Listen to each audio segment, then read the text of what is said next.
Bien, Hechos 4. Sé que todos habéis hecho vuestros deberes y os lo habéis leído. Por eso voy a ir directamente al tema. Para mí, yo siempre le pongo un titulillo a los pensamientos que comparto con los hermanos. Y para mí, Hechos 4 es un desafío de fe y compromiso de vida del cristiano con Dios. ¿Vale? Bueno, este libro, de hecho, es precioso. Decir estas cosas son obvias, ¿no? Pero es que nos sale, ¿no? Insisto, representa un desafío de fe y de compromiso de vida, ¿verdad?, con Dios, aunque en realidad no es un desafío, son varios desafíos. Yo voy a citar unos cuantos, me voy a centrar básicamente en dos de ellos, dos lo daré de pasada y el quinto no puede ser por causa del tiempo. ¿Vale? Me voy a centrar básicamente en los versículos que van del 1 al 24, y simplemente los enumero y ahora pues os comparto. Para todo hijo de Dios, Hechos 4 es un desafío a ser valiente frente a la oposición en contra del Evangelio. Hechos 4 es un desafío para vivir la vida cristiana en el poder del Espíritu Santo. Hechos 4 es un desafío a priorizar la obediencia a Dios antes que a todas las cosas. Hechos 4 es un desafío para vivir confiadamente en el poder de Dios. Hechos 4 es un desafío, y este es precioso, no lo vamos a poder tocar, pero bueno, si el Señor permite, o lo mismo lo tocamos, bueno, no, yo me ceñiré al plan, intentaré, ¿vale? Es un desafío para vivir en santidad y unidad, pero fijaros que ya Efraín lo ha adelantado, Efraín ya ha hablado de esa santidad del pueblo de unidad, ¿verdad?, de fe con todos aquellos que profesamos ser hijos de Dios. De forma general y resumidamente, tal y como hemos dicho, ¿vale?, para centrar nuestras ideas, para fijar pensamientos. Hechos 4 nos llama a ser valientes. Perdonadme, yo siempre tiendo a mirar a los más jóvenes.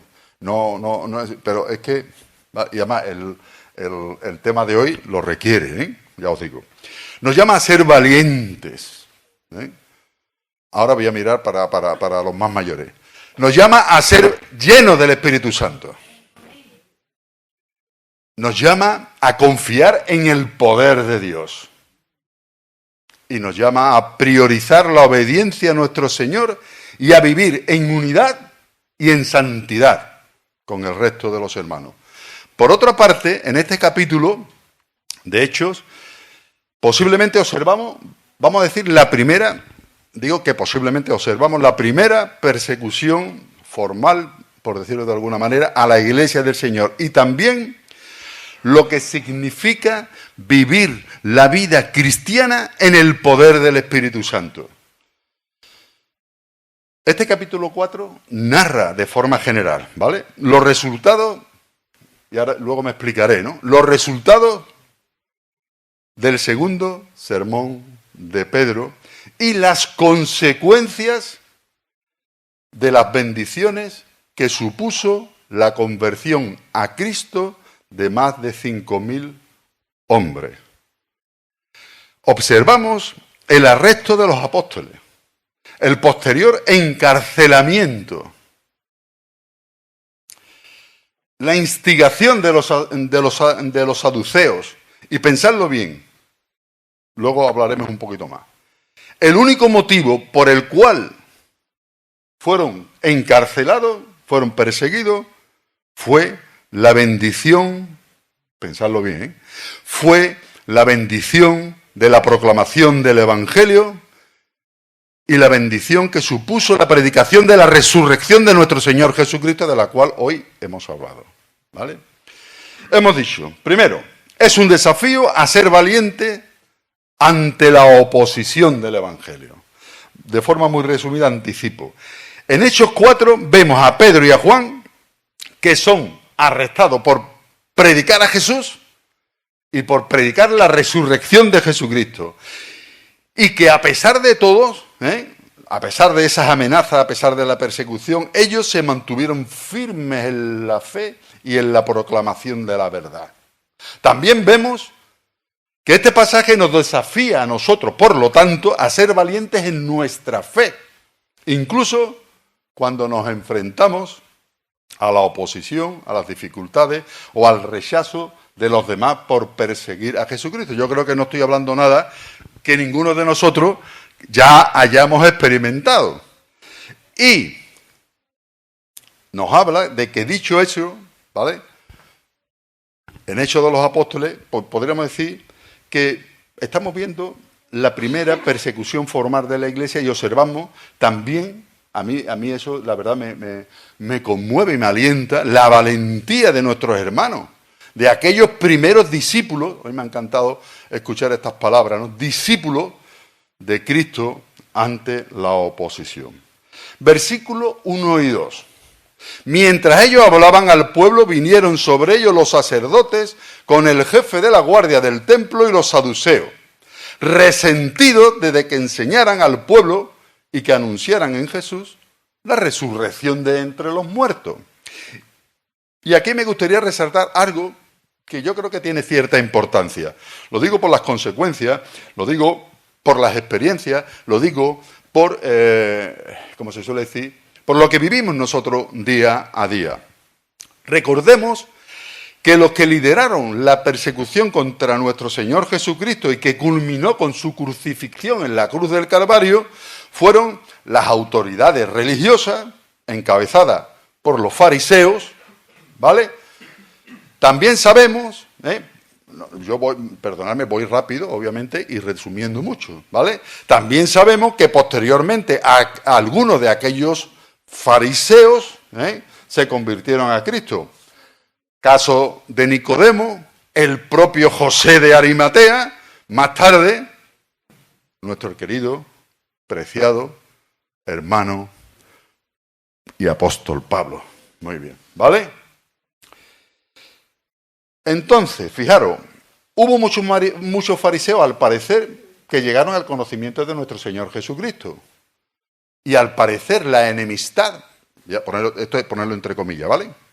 Esa enemistad tan grande, ese rencor tan grande entre los fariseos, aminoró un poco, ¿vale? Aminoró. Pero ahora aquí vemos que entran en escena otros personajes, los saduceos. Yo creo que lo sabéis, pero para aquellos que a lo mejor aún no lo sepan, aquellos no creían en la resurrección de los muertos. Y ahora se constituyen en enemigos de los apóstoles, de Pedro, de Juan y obviamente de todos los discípulos, que seguían las predicaciones del Evangelio fielmente y estaban proclamando la resurrección no solamente de Jesucristo, sino la esperanza de resurrección de todos aquellos que creemos, que creían, que creemos en nuestro Señor Jesucristo. ¿Por qué señalo esto? Porque debemos de ser conscientes en el contexto donde vivimos, sencillamente porque siguen existiendo muchos saduceos en nuestros tiempos. Y son aquellos que también niegan el milagro de la salvación y la esperanza de vida eterna. Niegan todo lo sobrenatural de la vida cristiana. Hoy hablamos en términos que si algún saduceo, perdonadme que haga saduceo, entra en esta congregación, en esta mañana y nos escucha, pues yo creo que llama directamente al 061, creo que es para que nos pongan camisa de fuerza, ¿vale? Simplemente, ¿vale? Ellos no creen en lo sobrenatural de la vida cristiana y por supuesto niegan la autoridad espiritual de la palabra de Dios, pero no solo de labios, sino también con sus hechos. Y es importante y necesario que veamos, al igual que los saduceos de aquel entonces, que los saduceos de nuestro tiempo tratan de acallar y de oponerse a cualquiera que predique el Evangelio y la resurrección de nuestro Señor Jesucristo y todas sus consecuencias. Quizás ahora nos persiguen de una forma, vamos a decir, más velada, más tapada, quizás, vamos a decir, de una forma más civilina, pero igual de intolerante, juzgad ustedes mismos, estos nuevos saduceos que nos rodean, vamos a decir, entre comillas, ¿vale? Nos permiten, lo estoy diciendo con un poquito de sarcasmo, perdonadme, nos permiten que prediquemos acerca de Jesús, Que digamos que Jesucristo era una buena persona, que Jesucristo era una persona tolerante, amable, que amaba. Todas esas cosas no lo permiten. Pero si predicamos de Jesucristo como poderoso Salvador, como poderoso Señor y Rey, como poderoso Dios de dioses, como aquel que dio su vida en la cruz del Calvario, como hemos escuchado esta mañana, como hemos cantado, como hemos orado, para dar salvación, esperanza, para dar, como se suele decir, un sentido a tu vida, entonces nos encontraremos con muchos problemas. Nos encontraremos a aquellos mismos problemas que encontraron los discípulos de Jesucristo en la iglesia de los primeros tiempos. Seremos discriminados, seremos señalados, seremos, como se suele decir, apartados de la vida social. Nos señalarán como personas intolerantes, nos señalarán como personas poco instruidas, como analfabetos, nos señalarán como radicales, como personas violentas, ¿verdad? Y personas que violentamos las conciencias y la libertad del resto de personas. Este, querido hermano, sigue siendo un mensaje tan impopular hoy como hace 2000 años. Y os digo, será tanto más impopular cuanto tú y yo, cuando los hijos de Dios, cuanto más los hijos de Dios, ¿verdad?, nos acerquemos a Cristo, seamos más fieles a Cristo, queramos poner por obra la palabra de Cristo, porque el ser humano no ha cambiado nada desde hace 2000 años a ahora. Nada.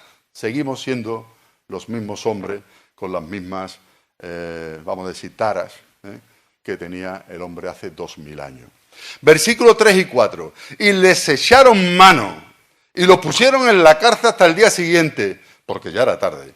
Pero muchos de los que habían oído la palabra creyeron, y el número de los hombres eran como 5000.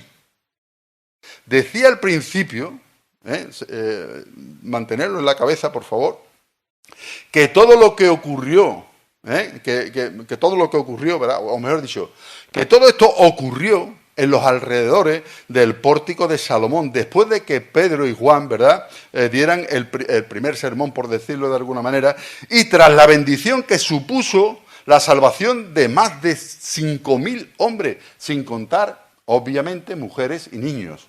Obviamente habrían hombres, habrían mujeres, es decir, que la cantidad pues no la podemos saber con exactitud. Entendemos que habría también mujeres y niños que quererían. Deteneos a pensar.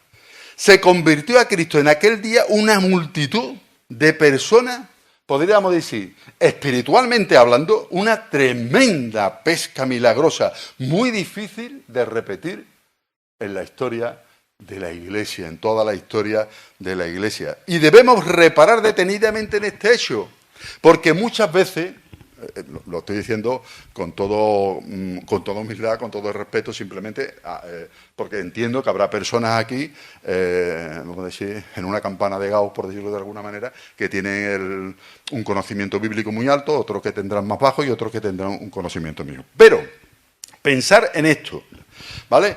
Muchas veces no somos conscientes, ¿verdad?, de las consecuencias o repercusiones que conlleva aparejado las bendiciones de Dios en sus hijos. Y me explico.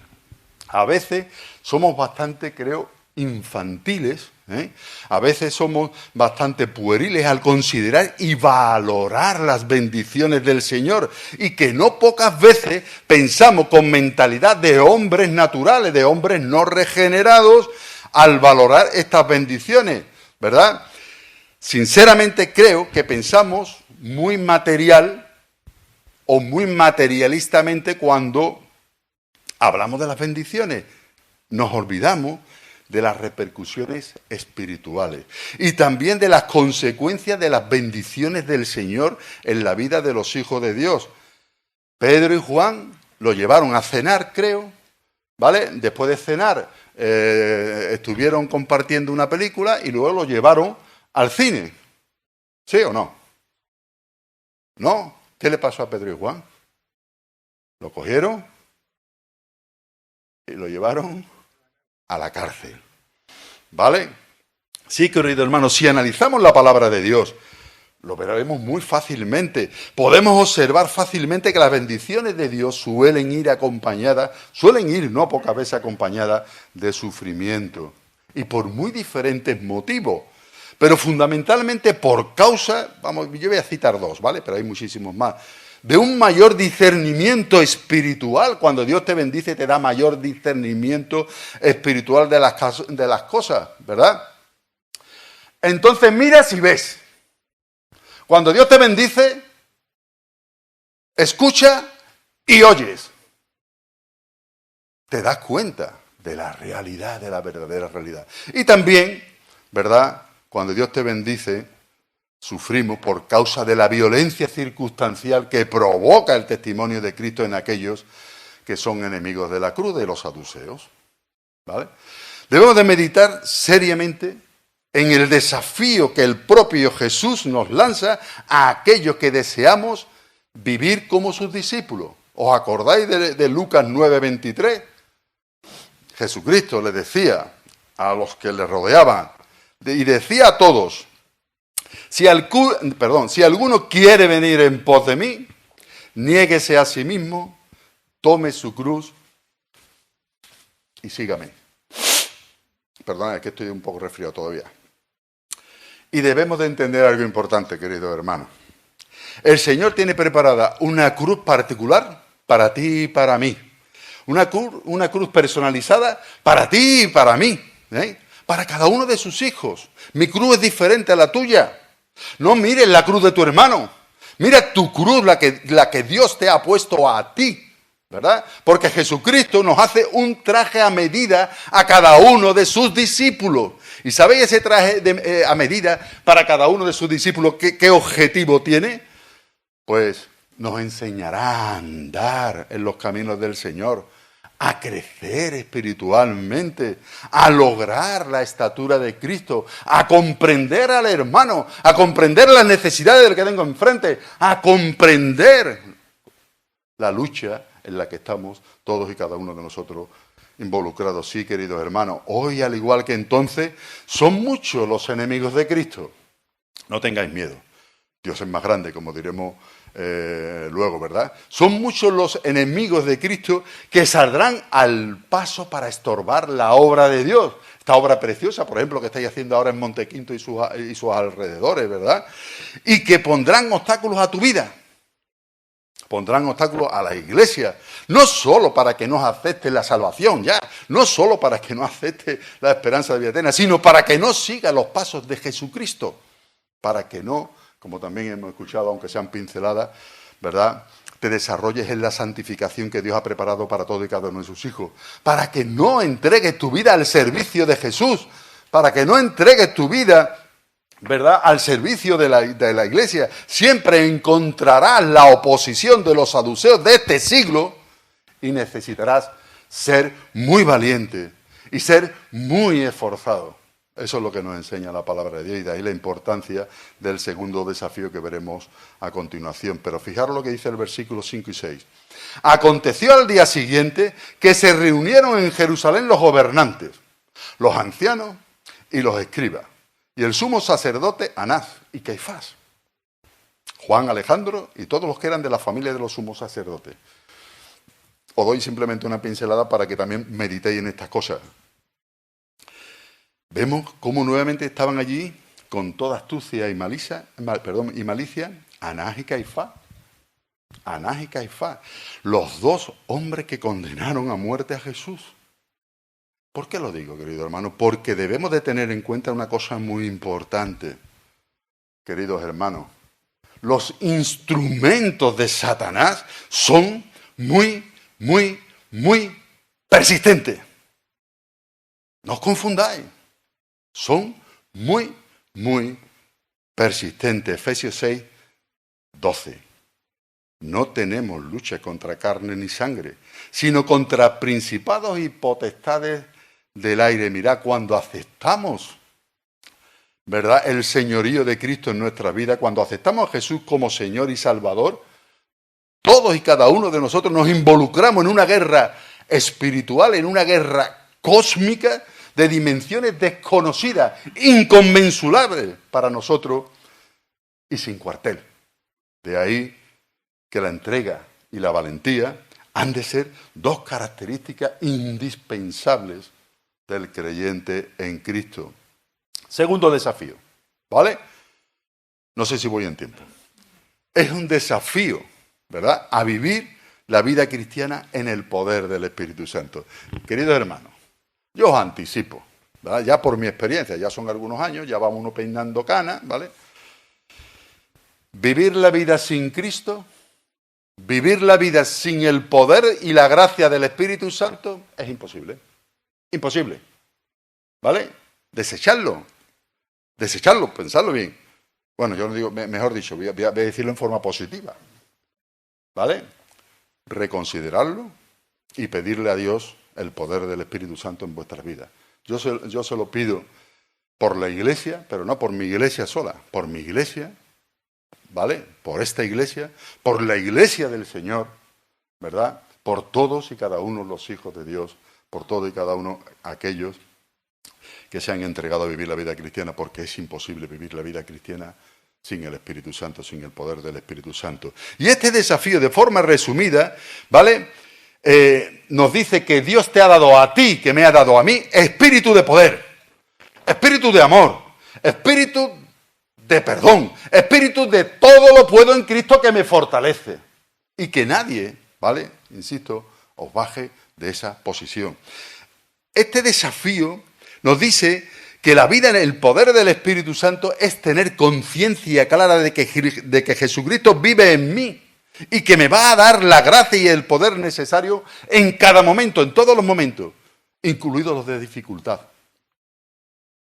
Y también que debemos entender que la vida cristiana normal, la vida cristiana normal es del todo imposible sin el poder y la gracia del Espíritu Santo. Algunos a la vida cristiana normal la llaman la vida cristiana victoriosa. Yo me niego, perdonadme. Como estoy en mi casa, me niego a considerar la vida cristiana victoriosa. No. La vida cristiana normal es una vida de victoria. Jesucristo no nos ha salvado para que nos arrastremos por el suelo, sino que vivamos con los ojos puestos en el cielo, para ser más que vencedores. Bueno, ya nuestro hermano creo que también ha citado el versículo de Romanos capítulo 8.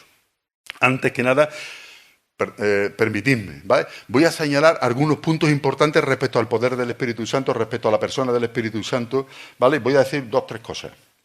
El Espíritu Santo, ¿vale?, luego volveremos a Hechos de los Apóstoles. El Espíritu Santo posiblemente, lo digo con todo respeto, verdaderamente, y con todo temor de Dios, posiblemente, y para nuestra desgracia, haya sido el gran desconocido, el gran olvidado en la historia de la Iglesia del Señor. Y posiblemente, insisto, lo digo con todo mi respeto, no solo a esta asamblea, sino a la Iglesia en general del Señor, la Iglesia cristiana actual, ¿verdad?, en la Iglesia cristiana actual sigue siendo un desconocido. De ahí, casi con toda seguridad, se derive y se explique la situación de falta de poder y la clara debilidad espiritual del actual mundo cristiano. Hablo en general, por supuesto, ¿verdad? Pero, queridos hermanos, ¿sabéis una cosa? La buena noticia es que esta situación no tiene por qué seguir siendo así. No tiene por qué seguir siendo así por más tiempo. Y si no hablamos a nivel general, yo te digo a ti, querido hermano, que esto no tiene por qué seguir siendo, si es que lo es, así en tu vida. Porque hoy esa situación puede cambiar radicalmente, ¿vale? Porque es una responsabilidad individual. Dios nos ha hecho como agentes morales libres, libre pensadores. Y hoy tú puedes decidir, ¿verdad?, pedirle al Señor que te llene de la plenitud del Espíritu Santo y del poder y la gracia que solo Él puede darte para vivir la vida cristiana, insisto, normal, ¿vale? Otra cosa acerca del Espíritu Santo. Dios nos ha dado espíritu de poder, de amor y de perdón. De todo lo puedo en Cristo. Esta de ser y ninguna otra nuestra actitud, nuestra realidad y nuestro destino de forma práctica y real. Y nadie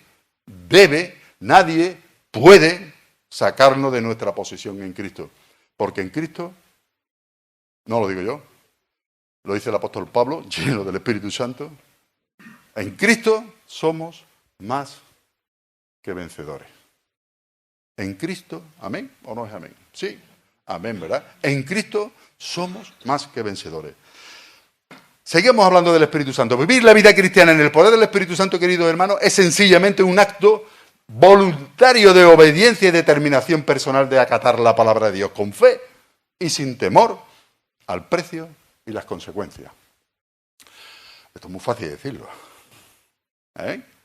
Sin temor, Enrique, ¿verdad?, al precio y las consecuencias. Es que me duele, sí, es verdad. Por eso necesitamos el poder del Espíritu Santo. Pero tenemos que tener la clara conciencia que Cristo vive en mí y me dará la gracia y el poder necesario en cada momento, en cada paso. Los más mayores, ¿verdad?, eso lo digo sobre todo a los jóvenes, los más mayores tenemos ya experiencia. Cuando estéis en problemas, acudid a vuestros pastores, acudid a vuestros ancianos, acudid a los hermanos más mayores, porque ya tenemos mucho camino. Bueno, hemos caminado y tenemos alguna experiencia de las cuales os podemos hablar, que puede serviros de consuelo y también de exhortación. Querido hermano, vivir en el Espíritu Santo implica y es consecuencia de nuestra salvación y regeneración sobrenatural en Cristo Jesús. ¿Vale? Dicho esto, vamos a volver a Hechos 7:10. Y poniéndose en medio, les preguntaron, ¿con qué potestad? Esto es tremendo. A mí, cada vez que llega esta parte de Hechos de los Apóstoles, me dan ganas de decirle, ¿cómo? Entonces me sale la vieja naturaleza, ¿que con qué poder hago yo esto? ¿Vale? No. Me tengo que venir 3 pueblos para atrás, lo siento. Y poniéndose en medio le preguntaron, ¿con qué potestad o en qué nombre habéis hecho esto vosotros? Entonces Pedro, lleno del Espíritu Santo, le dijo, gobernantes del pueblo y ancianos de Israel, puesto que hoy se nos interroga acerca del beneficio hecho a un hombre enfermo, ¿de qué manera éste ha sido sanado? Sea notorio a todos vosotros y a todo el pueblo de Israel, que en el nombre de Jesucristo de Nazaret, a quien vosotros crucificaste y a quien Dios resucitó de los muertos, por él este hombre está en vuestra presencia sano. Tendría que ser tremendo, ¿eh? Ese cojo, más de 40 años, de pie allí. Y todos los saduceos, todos los fariseos, todos los miembros del Sanedrín, todo el pueblo religioso de Israel, viéndolo, pero físicamente. Lo habían visto durante 40 años, tullido, tirado en el suelo. Ahora lo veían de pie. Y además yo creo que hasta desafiante, ¿no? Como diciendo, mira cómo. Bueno, dejemos las elucubraciones. Vemos que Pedro y Juan están ante el Sanedrín. Después de que aquel cojo había sido sanado y Pedro había predicado su segundo sermón. El Sanedrín, fijaros, quería saber con qué poder y en qué nombre hacían ellos estas cosas. Y dice la palabra de Dios. Y Pedro, lleno del Espíritu Santo, les contesta sin titubear, en el nombre de Jesucristo. Gloria sea a Dios, queridos hermanos. Sí, precisamente le está diciendo Pedro a aquellos saduceos, a aquellos escribas, a aquellos fariseos, precisamente en el nombre de aquel que ustedes mismos habéis crucificado. Y que si observaban algún poder extraordinario en ellos, en Pedro, Juan, sus discípulos, era producto de la obra del Espíritu Santo que moraba en ellos con poder, con gracia. Porque nadie tenga la más mínima duda, todo aquel que viene a Cristo en arrepentimiento de pecado y fe, indudablemente es bautizado en y revestido con el poder del Espíritu Santo de Dios. Es salvado y regenerado para vivir la vida cristiana victoriosa, ¿vale? Es decir, la vida cristiana normal. Y como ya se nos ha dicho aquí, para formar parte de la gloriosa iglesia de Jesucristo. Y que nadie, veo aquí caras, algunas conozco más que otras, ¿vale? Independientemente de vuestra experiencia, no permitáis, por amor a Dios, queridos hermanos, ¿vale? No escuchéis con paciencia a nadie que critique a otra iglesia del Señor. A nadie. No lo consintáis. La peor de las iglesias, hablando de los 7 espíritus de la iglesia, acordado de las 7 iglesias que narra también Apocalipsis, la peor de las iglesias, no sé si se puede hablar en estos términos, sin estar pecando, ¿vale? Forma parte de la esposa del Cordero. ¿Vale? Sí, vale, ya nos blanqueará del todo allí en el Tribunal de Cristo, pero eso serían otros temas. Pero no podemos permitir, tenemos que orar, tenemos que luchar, como veremos. No sé si nos dará tiempo, por la unidad, por la santidad de la Iglesia. Pedro y Juan están ante el Sanedrín, después de que el cojo había sido sanado y Pedro había predicado un segundo sermón. El Sanedrín quería saber con qué poder, en qué nombre hacían ellos estas cosas. Y Pedro, lleno del Espíritu Santo, le contesta: en el nombre de Jesucristo, al que ustedes habéis crucificado, porque no podemos tener duda de estas cosas, queridos hermanos, son hechos históricos. Versículo 11 al 14. Este Jesús, me río porque es que, claro, vamos a hablar de algunos temas muy parecidos, también entrelazados los temas. Este Jesús es la piedra rechazada por vosotros los edificadores, la cual ha venido a ser la cabeza del ángulo. Y en ninguno otro hay salvación, porque no hay nombre debajo del cielo dado a los hombres en que podamos ser salvos. Dice, esto viendo la valentía de Pedro y de Juan y sabiendo que eran hombres sin letra, hombres del vulgo, se admiraban y le reconocían que habían estado con Jesús. Querido hermano, debemos de observar que Pedro destacó varias cosas muy importantes, ¿vale? Sé que las sabéis, pero vamos a recordarla porque yo creo que nos podemos regocijar igual que se regocijaron ellos. La primera, que Jesucristo fue crucificado. Eso es un hecho, como eso, incuestionable, histórico. Jesucristo divide los tiempos en antes y después de Jesucristo. Ahí está la historia, simplemente secular. La segunda, que resucitó de entre los muertos. Esto ya escocía un poquito más a los que estaban enfrente. Y la tercera, que Jesucristo es la piedra angular. Primera de Pedro 2:7. En aquellos tiempos los edificadores, vale, claro, es que me he saltado.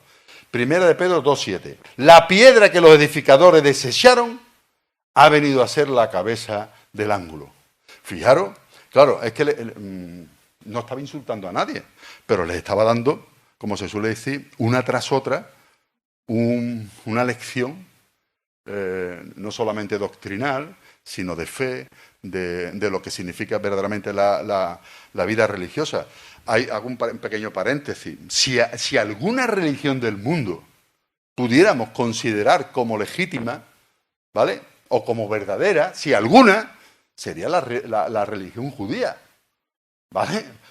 De las demás podemos desecharla, ¿vale? Pero estos religiosos judíos estaban siendo, como se suele decir, avasallados por hombres del vulgo, por hombres prácticamente sin cultura. Eran pescadores, ¿verdad? En aquellos tiempos los edificadores de los edificios elegían cuidadosamente la piedra angular sobre la cual se soportaría, se sustentaría, ¿verdad?, se edificaría todo el edificio, ¿vale? La piedra angular, bueno, ya la ha adelantado Efraín, obviamente, es nuestro Señor Jesucristo. Por eso elegían tan cuidadosamente la piedra angular, porque ella soportaría todo el peso de la edificación. Pues bien, Pedro le dice a aquellos gobernantes, a aquellos ancianos del pueblo de Israel, que la piedra, que los edificadores, es decir, ustedes, la piedra que ustedes, le estaba diciendo a estos saduceos, a estos escribas, habían despreciado, habéis despreciado, no solo despreciado, sino matado, crucificado, se había convertido en la pieza principal del edificio, de lo cual la resurrección de nuestro Señor Jesucristo era una prueba evidente y objetiva, y como diría más tarde nuestro hermano Pablo, fundamento, ¿verdad?, de nuestra fe. ¿Recordáis la pregunta del Sanedrín? ¿Con qué poder y en qué nombre habéis hecho estas cosas? Y vemos que Pedro lo declara y explica, ¿verdad? Les explica cuál es la fuente de su poder.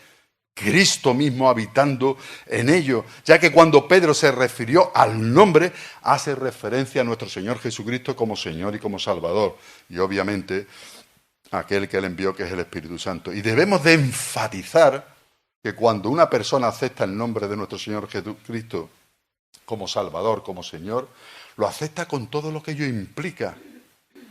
La ley de Moisés, también se ha hecho referencia en esta mañana, no te puede salvar. La religión de tus mayores tampoco te puede salvar. Las tradiciones de tu tierra tampoco te puede salvar. Las ceremonias, por muy pomposas que sean, no te pueden salvar. Los sacrificios, ni tan siquiera los tuyos, te pueden salvar. Tan solo la fe en el nombre de una bendita persona puede salvarte. Y ese se llama Jesús. Jesucristo, nuestro Señor, nuestro Salvador. No hay otro lugar o persona a quien puedas acudir para obtener la salvación y la esperanza de vida eterna. Pero le estaban diciendo a aquellos representantes de la religión judía que si se, ¿cómo se suele decir? Quiero decir, Pedro le está diciendo a aquellos representantes de la religión judía que si se arrepentían de todo pecado, esto tenía, yo entiendo que esto le tendría que escocer a este Sanedrín, que si confiaban en Jesucristo, aquel que habían matado, a aquel que habían crucificado, entonces serían salvos, tendrían la esperanza de vida eterna. Claramente para aquellos hombres era una locura. Sin embargo, esta gran verdad sigue siendo tan válida y poder para ti y para mí en estos días, como lo fueron en tiempos de Pedro y de Juan. Y por supuesto, para todo hombre de esta sociedad postmoderna, esta sociedad del siglo XXI. ¿Verdad que sigue siendo válida y poder de Dios para ti y para mí? Debemos de recordar una cosa importante. Los que escuchaban a Pedro y Juan, insisto, sabían que eran hombres sin estudio, hombres sin formación alguna, sin cultura, ¿verdad? Eran hombres trabajadores, como para expresarse de esa manera. Entonces yo entiendo, ¿no? Pensadlo bien, miradlo en la Escritura. A ellos se les vendrían por la cabeza muchas ideas, muchos pensamientos. Igual cuando tú predicas a Jesucristo a las personas en el mundo. Pero sobre todo lo que sí le vendrían a estos hombres eran las palabras de nuestro Señor Jesucristo cuando Él estaba predicando en tiempo de su peregrinación por la tierra. Versículos 14 y 16. Y viendo al hombre que había sido sanado, que estaban en pie con ellos, no podían decir nada en contra. Entonces le ordenaron que salieran del concilio y deliberaban entre sí diciendo, ¿qué haremos con estos hombres? Porque de cierto señal evidente ha sido hecha por ellos, notoria a todos los que viven en Jerusalén. Y no lo podemos negar. ¿Creéis que serían estos miembros del Sanedrín conmovidos, verdad?, a volverse a Cristo? ¿Creéis que por fin serían conmovidos al ver a este hombre sanado y después de escuchar el discurso de Pedro a volverse a Cristo? ¿Lo creéis? Pues no. Nos dice la palabra del Señor que en ninguna manera, sencillamente lo observamos por lo que hablan a continuación, ¿verdad? Sin embargo, ni aun los saduceos de aquel tiempo pudieron negar que un milagro había sido hecho en aquel hombre. Y la historia se repite en nuestros días. Ya que hay muchas personas que dicen, si yo viera un milagro, entonces creerían. Pero esto no es así. Eso es simplemente, vamos a decir, una ilusión. Porque os aseguro que muchas personas, que las personas de entonces, las personas de hoy, ¿vale?, son las mismas. Allí hubieron muchas personas que reconocieron el milagro, ¿correcto? 5.000 hombres, más mujeres, más hijos. Pero nada más que habían 5.000 hombres con sus mujeres y sus hijos. No, había una gran multitud, había muchísimos más. Y ellos no creyeron. Tenemos la misma naturaleza de aquellas personas, porque el problema no pertenece al área de la inteligencia. No obedece al área de la inteligencia, sino que es un asunto de actitud, de voluntad y de corazón, de creer con fe, de dar un paso al vacío en la esperanza de que Dios tiene sus manos para recogerte a ti, para recogerme a mí. De eso se trata. Versículo 17. Sin embargo, para que no se divulgue, sin embargo, para que no se divulgue más entre el pueblo, dice, amenacémosle, para que no hablen de aquí en adelante a hombre alguno en este nombre. Entonces le llamaron y le ordenaron que en ninguna manera hablaran ni enseñaran en el nombre de Jesús. Dos cosas rápidas, dos desafíos, ¿vale? Muy rápido. Un desafío, el tercer desafío, querido hermano, hemos dicho que es priorizar la obediencia a Dios. Priorizar la obediencia a Dios. A pesar de las amenazas de las autoridades, Pedro y Juan declaran, juzgad si es justo delante de Dios obedecer a vosotros antes que a Dios. Hechos 4 nos insta, nos exhorta a la obediencia a Dios por encima de cualquier cosa, por encima de cualquier autoridad humana. Y en línea con el segundo desafío que hablamos del Espíritu Santo, vemos cómo es el Espíritu Santo de Dios quien guió a los apóstoles a dar la respuesta adecuada. Versículo 19-20. Pero Pedro y Juan respondieron diciéndole, juzgad si es justo delante de Dios obedecer a vosotros antes que a Dios, porque no podemos dejar de decir lo que hemos visto y oído. Ellos entonces, después de amenazarlos, lo soltaron.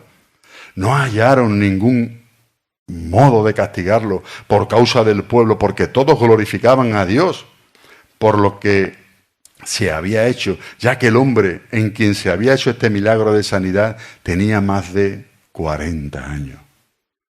Se manifestó la gloria de Dios en medio del pueblo de Israel. Los apóstoles valiente y sabiamente pusieron en un brete, como se suele decir, ¿verdad?, aquellos religiosos del Sanedrín.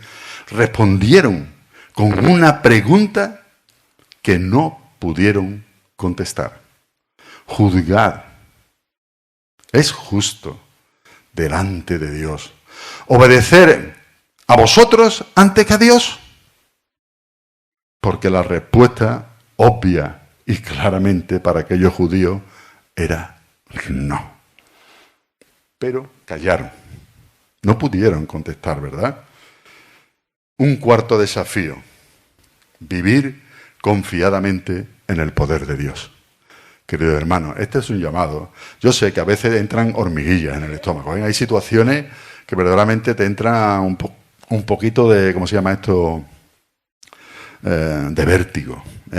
Pero Pedro y Juan sanan a un hombre cojo en el nombre de Jesús. Esto demuestra el poder sobrenatural de Dios, lo cual ha de ser nuestra fuente de confianza, especialmente en los momentos difíciles. Nos recuerda que debemos de confiar en que Dios puede obrar milagros y transformar situaciones aparentemente imposibles, ¿verdad?, para nosotros. Y nosotros debemos de responder a nuestros grandes problemas, mi Dios es más grande. ¿Vale? Cuando tú tengas un problema, dices, de aquí no salgo. Dices, no, espérate. Te coges el problema así, de frente a frente. ¿Vale? Te voy a decir una cosa. ¿Vale? En el nombre de Jesús. Mi Dios es más grande que tú. Y ahora, ¿sabéis lo que habéis hecho? Le habéis puesto la papa caliente al jefe. Se le habéis puesto la papa caliente al jefe. Todo lo que dependa de vuestras manos y hacerlo, ¿vale? Pero, querido hermano, antes de empezar a andar, pensad con el Espíritu Santo si hay que andar.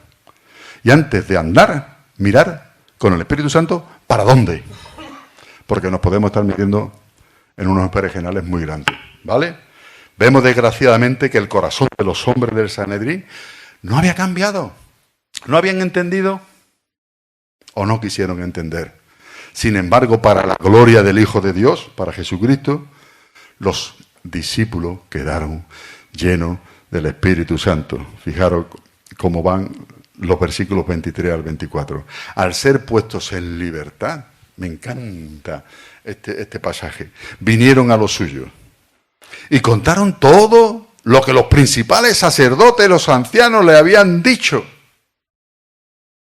Me recuerda algunas veces cuando salimos a predicar a pueblos muy, muy difíciles, voy a dejarlo ahí, muy difíciles, cuando volvíamos de evangelizar, o cuando volvemos de evangelizar, porque todavía salimos, ¿verdad? Y venimos contándole, hermano, ¿has visto cómo este hombre ha aceptado el Evangelio, ha visto cómo, ha preguntado cómo, ¿verdad? Bueno, pues esto, hombre, diferente, porque a este hombre un poco más y le dan castaña, ¿vale? Dice, ellos al oírlo, los hermanos, cuando vinieron con ese informe, ¿verdad? Ellos al oírlo, alzaron unánimemente la voz a Dios y dijeron, soberano Dios, tú eres el Dios que hiciste el cielo y la tierra, el mar y todo lo que hay en ellos. Pedro y Juan habían sido puestos en libertad. Contra todo pronóstico, regresaron a la iglesia con su informe y vemos la reacción de la iglesia. Se llenaron del Espíritu Santo, la plenitud espiritual que brotó de ese informe, en la cual la clave la vemos en la oración, porque no fue una simple oración cualquiera, no, fijaos bien, fue un himno de adoración, alabanza y confianza en el nombre de Cristo. Soberano Señor, tú eres el Creador, y ningún saduceo podrá estar delante mía. Una vez un creyente me compartió y me decía, nadie que se arrodille delante de Dios, nadie que se arrodille delante de Dios, lo sacarán de su posición, o mejor dicho, permanecerá, dijo, este hombre permanecerá erguido frente a cualquier circunstancia. Nadie que se arrodille de Dios será doblegado por nadie. Te romperán las piernas, pero tu espíritu estará de pie. Muchos creyentes se regocijaron en persona, ¿verdad? Se regocijaron cuando una persona, como se suele decir, le comparte, ¿verdad?, la experiencia de la plenitud del Espíritu Santo. Y nosotros, queridos hermanos, y esto lo vamos a dejar aquí, ¿vale? Tenemos que tomar nota porque muchas veces, quizás los ancianos, los pastores, tenemos, no sé, una obligación diferente, ¿no? Pero yo muchas veces veo que hay personas que se regocijan cuando una persona hace la oración para salvación. Y obviamente es de regocijarse, por supuesto, y es una grandísima bendición, pero queridos hermanos, debemos de orar por tener la absoluta convicción de que esa persona proclama el nombre de Cristo como su Señor, como su Dios y como su Creador. Que además se regocija con total confianza en Cristo, que es una persona regenerada, una persona salvada por el poder sobrenatural del Espíritu Santo. Porque, queridos hermanos, que se trata aquí, es un asunto muy importante para las iglesias del Señor. Debemos de luchar por llenar las iglesias, esta preciosa iglesia. Ustedes tenéis que orar por la iglesia de Gilgal, allí en la Negrilla. Debemos de orar porque las iglesias se llenen de gente regeneradas en el poder del Espíritu Santo. Y Hechos 4 es un ejemplo claro de ello. Allí no se manifestó un cristianismo light. Allí no se manifestó un cristianismo bajo de perfil, exento de discipulado, exento de santidad, exento de compromiso con el llamado de Cristo, sino que este texto representó entonces y representa hoy para ti, para mí, para nosotros, queridos hermanos, un desafío de fe y de compromiso de vida con Cristo, porque tal como hemos dicho, este texto es un desafío a ser valiente ante la oposición del Evangelio. Es un desafío para vivir la vida cristiana en el poder del Espíritu Santo. Es un desafío para priorizar la obediencia a Dios antes que todas las cosas. Es un desafío para vivir confiadamente en el poder de Dios. Es un desafío para vivir en santidad y en unidad con todos aquellos que confiesan el nombre de Cristo. Queridos hermanos, verdaderamente es una bendición poder compartir a Cristo. Vivámosla, gocémonos y sigamos aquel que es el camino, la verdad y la vida.